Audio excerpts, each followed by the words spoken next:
Hello, and welcome to the Come to Your Senses podcast. I'm your host, embodiment-based coach, Mary Lofgren.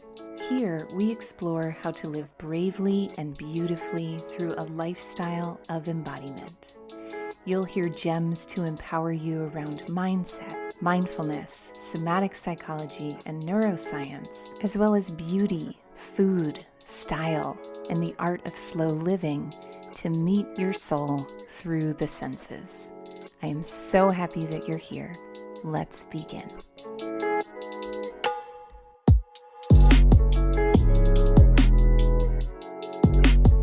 Hello, everyone. Welcome back to the podcast. I am so happy to be here with you. I'm so glad to be back. Last time we spoke, I was taking some time off for my health, and I had planned to take a month off, and here we are, almost 4 months later. And I am so grateful for your messages, and I am feeling really, really well.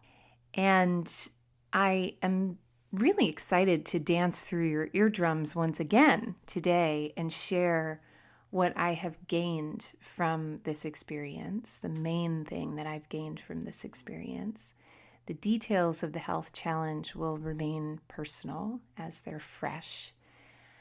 But this experience that is so common to all humans, which is what the French might call dépouiller, which is translated to what remains when everything else is stripped away.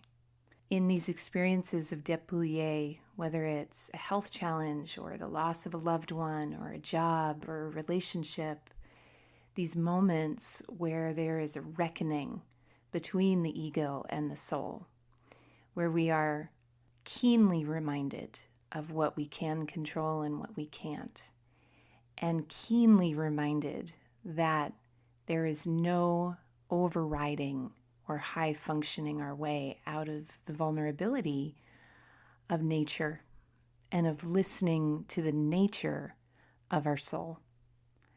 In times of frailty and uncertainty, which so many of us are in right now just because that's the human experience, but particularly with the dramatic shifts in our world, it's common to hear that in these times of change is when you really learn what you're made of.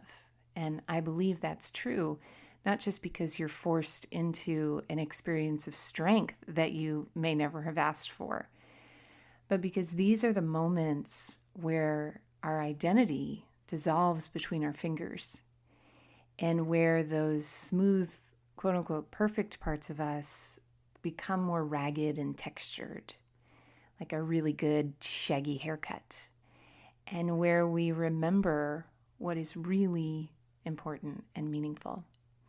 An example of this would be when the pandemic first occurred, the mass exodus out of cities into a simpler existence in nature that we saw happening.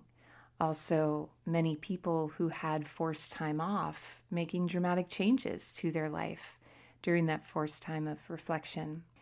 And making contact with this part of ourselves, this part that the Buddhists might call basic goodness, that in Hindu culture is the meaning of yoga, namaste, that light that exists within us, that the pagans might call intuition or that 12-steppers might call serenity, I choose to call soul sense.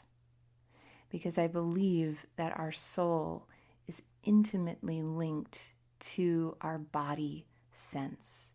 And this is why embodiment coaching and the embodied arts are my passion and have been the locus of my career for the last 22 years. Soul sense is that sense that even though everything is far from okay, there is an aspect of myself that all is well.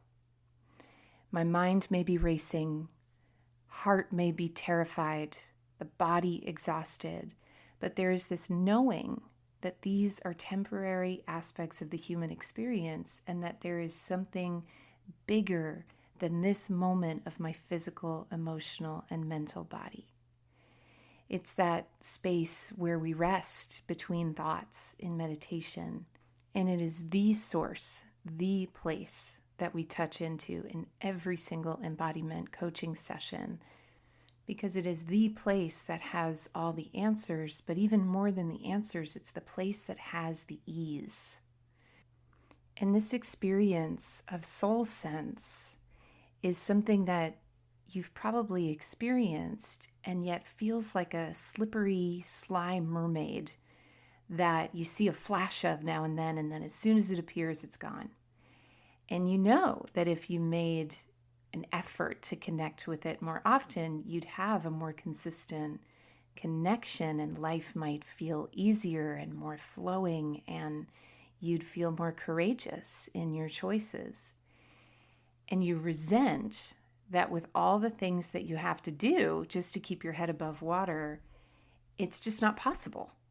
You might think that it's right there if I just got up earlier to meditate, or it's right there if I just read that next self-help book, or if I desperately pull another oracle card while simultaneously brushing my teeth and blow drying my hair, trying to get the house out of the house on time.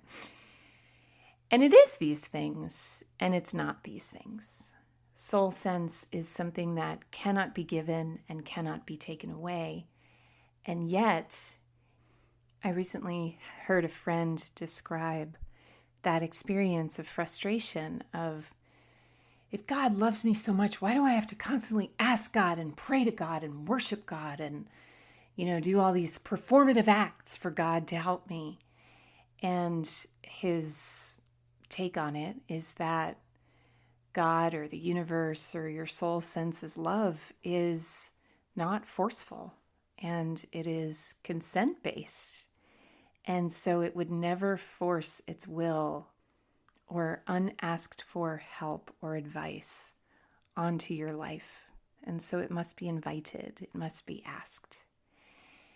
And that invitation does require a certain effort, and yet it also requires a state of allowing.